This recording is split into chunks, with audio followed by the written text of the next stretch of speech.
O amigo e as coisas que nunca mudam. Cantares 5, versículo 16. Seu falar é muitíssimo suave, ele é totalmente desejável. Tal é o meu amado e tal é o meu amigo, ó filha de Jerusalém. Hebreus 1, versículos 10 a 12.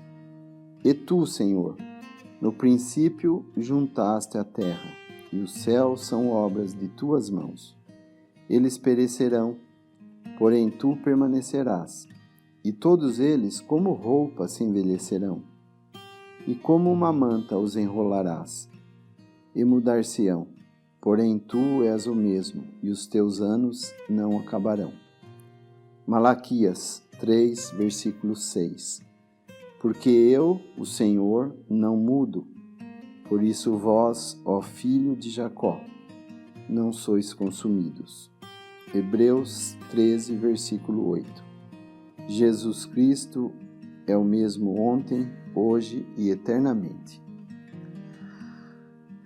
Quando estamos vivendo em um mundo que está cheio de mudanças, em cada parte podemos ver mudanças. Mas não é uma coisa maravilhosa para nós, cristãos, sabermos que existe uma pessoa que não muda? Em conexão com o versículo que lemos em Cantares, de Salomão, eu penso que uma das qualidades que mais apreciamos em um amigo que amamos é que ele nunca volta atrás, não muda. Se esse amigo vive mudando, certamente ficaremos desapontados. Mas quando alguma coisa acontece e vemos que eles acabam mudando, talvez até em suas atitudes, conforme o tempo vai passando, até nós também podemos mudar em nossas condições físicas ou em qualquer outra coisa. Mas não é bom sabermos que temos um amigo que nunca muda. Eu gostaria de falar um pouco sobre esse assunto, porque eu acredito que isso nos dará forças para passarmos por um mundo como esse no qual vivemos. Nós frequentemente nos desapontamos com as mudanças e contrastes desse mundo. As pessoas ficam sem saber o que fazer, pois o nosso trabalho é incerto, até os bancos podem ir à falência, os padrões do tempo mudam. Parece que a cada dia somos lembrados sobre todas essas mudanças. Mas é maravilhoso podermos estar ocupados com um amigo que é totalmente desejável. Não há nada que queremos mudar nele, porque ele é tão perfeito em tudo, em amor, em graça, em fidelidade, etc. Essa é a figura, por exemplo, que temos na oferta de farinha. Quando nós pensamos em nossos amigos, nos lembramos de uma virtude em especial. Dizemos que tal pessoa é generosa, ou muito preocupada, ou muito gentil, etc. Nós ressaltamos algo em que eles se sobressaem. Mas nós temos um amigo que se sobressai em tudo. Ele excede em amor, em graça, e se você ou eu necessitamos de correção, e com certeza necessitamos, ele sabe exatamente o que precisamos e ministra a correção correta para nós e quer que saibamos que tudo está sob suas mãos. Então, ao vermos esse mundo tão constantemente no processo de mudanças, quão precioso se torna sabermos que nosso amigo não muda. Nos é dito também que, quando era criança, falava como criança, entendia como criança, pensava como criança. Nós nem sempre entendemos as crianças ou o que se passa em suas mentes, mas não é maravilhoso saber que o Senhor entende até mesmo a menor das crianças? Ele nos ensina que naquele tempo feliz para essa terra, quando o Senhor Jesus terá o seu lugar de direito no milênio, onde as crianças poderão brincar nas ruas e não haverá acidentes, tudo estará sob o maravilhoso cuidado do Senhor. Também, ao envelhecermos, passamos a ter outros desejos e querermos outras coisas, e então não é bom sabermos que esse amigo que temos é um amigo que nos entende?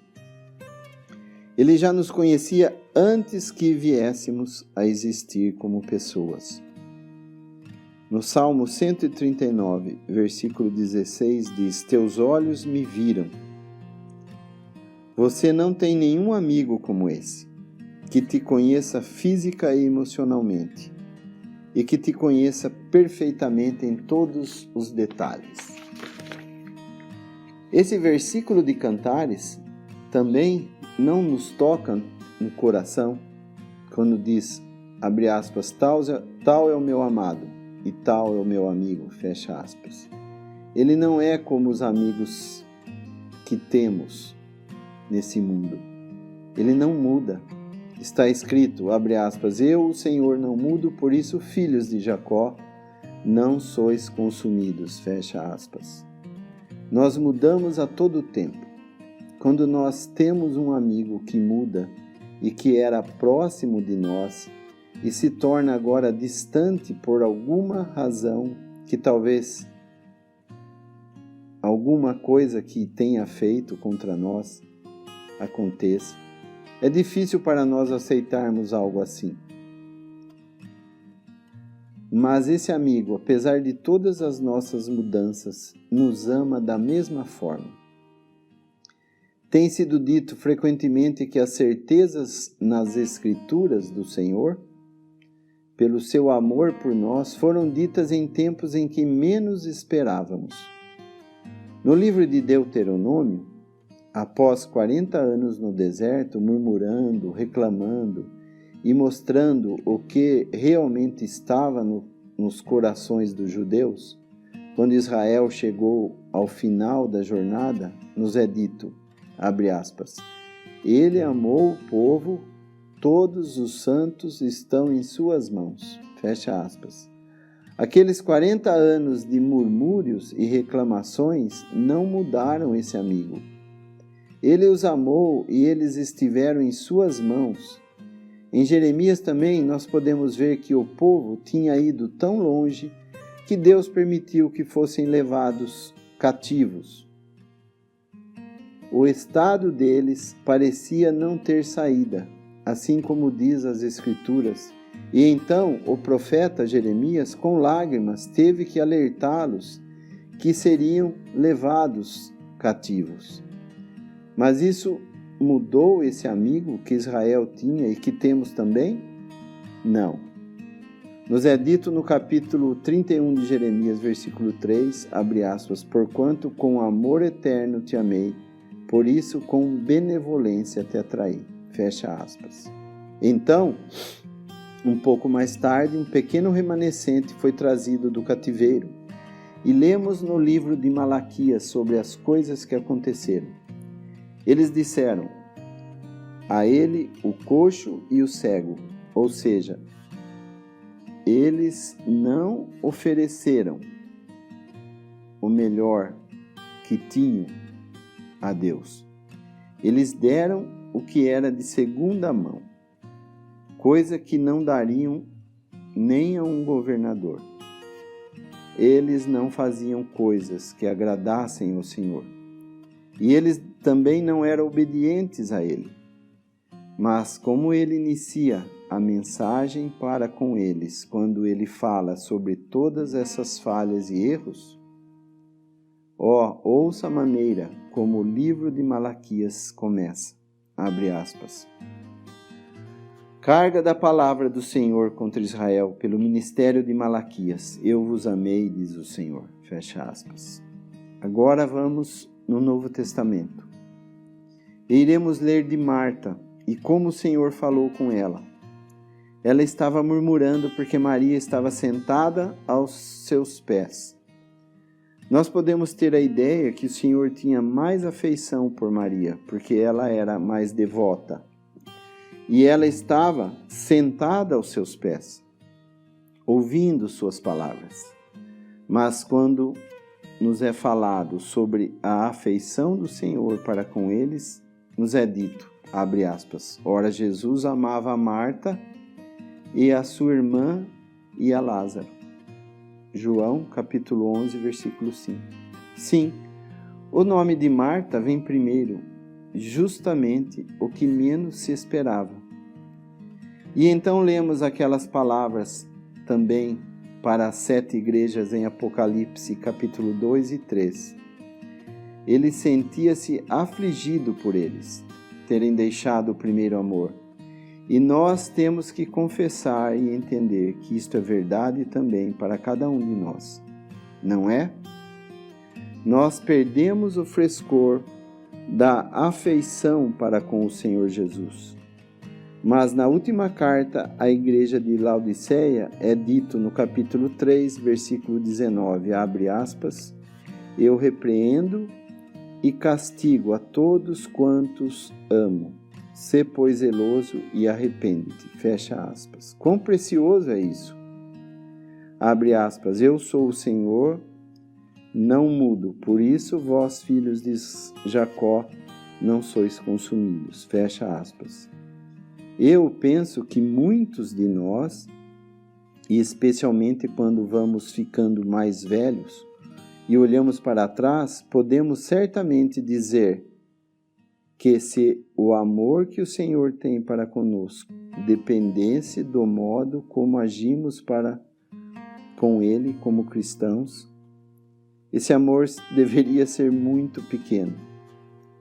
Mas quão precioso é saber isso, abre aspas, esse é o meu amado, esse é o meu amigo, aquele que não muda, fecha aspas.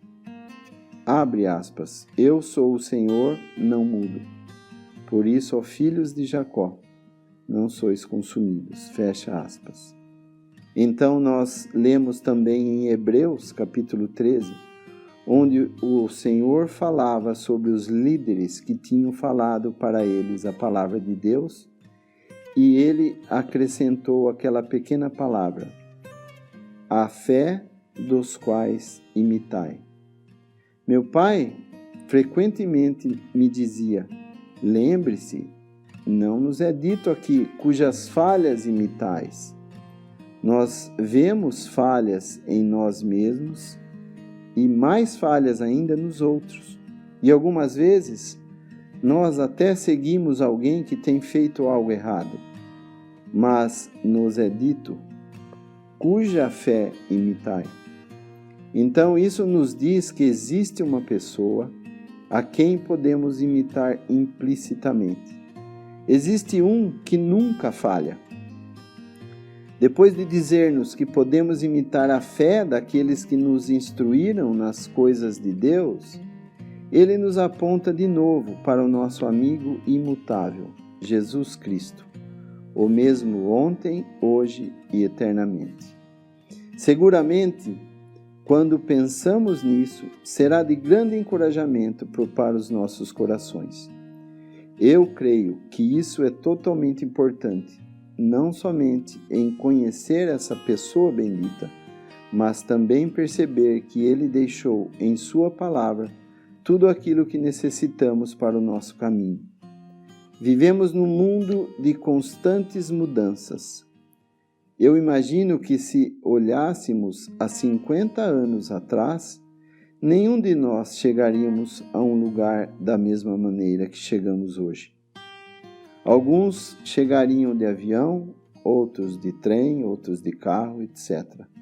É um mundo em mudanças, mas lembremos que os valores morais e espirituais não mudam. Isto é, Deus tem certos padrões que Ele estabeleceu em Sua preciosa palavra que nos dá paz, sabendo que esse amigo imutável que temos, que os conselhos que ele nos deu não precisam ser atualizados de tempos em tempos. Qualquer um que trabalhe nesse mundo de negócios hoje em dia sabe muito bem que o planejamento e maneira de se fazer as coisas têm de ser atualizados constantemente, pois sempre mudam. Novos boletins são enviados sobre essas constantes mudanças. Mas é bom que podemos ter um livro como esse e saber que mesmo que a última parte foi escrita há mais de 2000 anos atrás, ele ainda é perfeitamente atual. Ele nos dá exatamente o que precisamos para viver hoje ou no futuro, se o Senhor nos deixar ainda aqui. Ele não tem de ser atualizado, ele nos basta.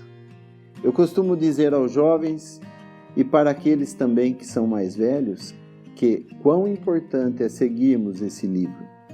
Esse maravilhoso amigo que temos e que é imutável, traçou um caminho para cada um de nós aqui nesse mundo e que seguindo, assim como nos é dito em Provérbios 3, versículo 17, abre aspas, os caminhos dela são caminhos de delícias e todas as suas veredas paz. Fecha aspas. Gostaria então de encorajá-los e encorajar o meu próprio coração para sermos como aquele pequeno remanescente que lemos no último capítulo de Isaías, pois é dito que, abre aspas, tremeram diante da palavra de Deus.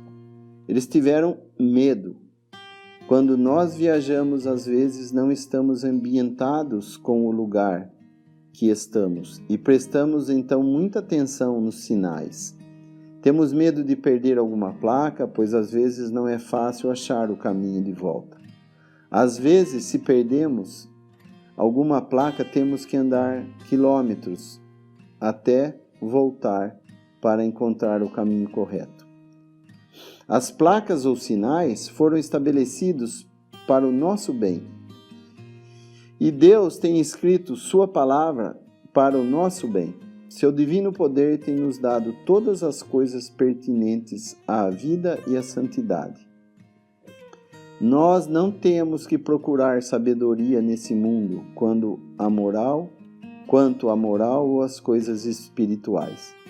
Nós precisamos de suas instruções quanto às coisas que têm a ver com o modo como viajamos ou a maneira como os negócios funcionam. Mas moralmente nós temos o padrão divino e eu creio que cada um de nós entenderá isso.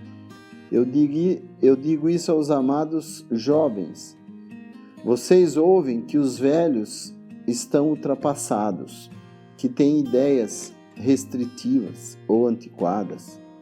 Mas eu peço a vocês que procurem a palavra de Deus e que andem segundo esse abençoado livro para moldar os seus caminhos e suas vidas. Vocês aprenderão que há bênçãos reais quando andarem nesse caminho que Deus estabeleceu em sua palavra. E Ele não deixou nenhuma coisa de importância sem direção para nós. Veja Jeremias capítulo 10, versículo 23, por exemplo. Agora, por favor, vamos ler em Judas. Judas, servo de Jesus Cristo, irmão de Tiago, aos chamados santificados pelo Deus e Pai, e conservados por Jesus Cristo, misericórdia, paz e caridade vos sejam multiplicadas. Amados, procurando eu escrever-vos com toda diligência acerca da salvação comum, tive por necessidade escrever-vos e exortar-vos a batalhar pela fé que uma vez foi dada aos santos. Judas, de 1 a 3. Aqui nós podemos ver que Deus está pondo diante de nós a fé que uma vez foi dada aos santos. Um livro escrito por Charles Stanley, intitulado Os Primeiros Anos do Cristianismo e o que é a Igreja, quando ele quis trazer diante de nós, como servo do Senhor, o que Deus mostrou em sua palavra, o que o cristianismo é e o que a igreja é. Ele foi diretamente ao que Deus havia estabelecido no início. Aqui nós encontramos Judas nos dias de apostasia ou abandono. E ele não diz: temos que adotar novas ideias porque as coisas têm mudado e há muito compromisso com pessoas que dão isso ou aquilo. Não, pelo contrário. Ele diz que é necessário para ele escrever e exortá-los para que eles batalhassem pela fé que uma vez foi dada aos santos. Eu creio que isso é muito importante para nós em todas as coisas e principalmente para a Assembleia. Nós precisamos ir à Palavra de Deus. A Assembleia não opera segundo tradições, como aconteceu com o povo de Israel, e a tradição dos fariseus se tornou tão importante que algumas vezes a Palavra de Deus era posta de lado para que eles pudessem levar adiante suas tradições. Aqui o apóstolo Judas nos dá diante deles a devida importância à fé que uma vez foi dada aos santos. Então precisamos ler e reler essas epístolas, as quais foram escritas porque elas nos dão instruções divinas quanto à pessoa e à obra de Cristo. Pois isso é o juramento de tudo. É o juntamento de tudo. Quão importante é para nós estarmos esclarecidos sobre a pessoa e a obra do Senhor Jesus Cristo. A Assembleia é a coluna e baluarte da verdade. Então, nesses dias em que as pequenas coisas estão começando a desaparecer, devemos fervorosamente batalhar pela fé que uma vez foi dada aos santos. Há um grande segmento na cristandade hoje em dia que está ensinando que o nosso abençoado e santo Senhor Jesus poderia pecar. Eles nos contam que ele não pecou, mas que poderia pecar. E é interessante aprender alguns dos importantes nomes da cristandade que dão lugar a esse ensino. Olha, que possamos formar nossos padrões do que cremos na palavra de Deus e não segundo o que é geralmente aceito hoje em dia. Porque nesse precioso livro nós temos a fé que uma vez foi dada aos santos. Temos apenas uma fé, não duas. Não é uma fé renovada, mas uma que uma vez foi entregue aos santos. A abençoada verdade da vinda do Senhor e todas as coisas preciosas que nos foram feitas, conhecidas no Novo Testamento, por exemplo, como nos reunimos, e para que nós possamos estabelecer nossas próprias ideias ou temos instruções na palavra de Deus de maneira que saibamos que nos reunimos segundo a sua vontade e somente para o seu nome. Pode haver muitos bons cristãos que realmente amam o Senhor Jesus e querem agradá-lo. Temos que deixá-los com o Senhor, mas a sua responsabilidade e minha, tanto individual como coletiva na Assembleia, é para com a preciosa Palavra de Deus. Possamos aprender isso muito bem. Possamos estar informados com a verdade para que possamos estar reunidos segundo a Palavra de Deus e que estejamos reunidos somente ao precioso nome do Senhor Jesus e saibamos que somos membros do corpo de Cristo. O apóstolo estava muito preocupado com aqueles dias de abandono e ruína para que existisse aquele exercício. E eu digo a cada um de vocês, e para aqueles um pouco mais velhos, que algumas vezes nós, que somos mais velhos, tendemos a esquecer que existe constantemente uma nova geração vindo. Eles veem coisas sendo feitas e às vezes não sabem por quê.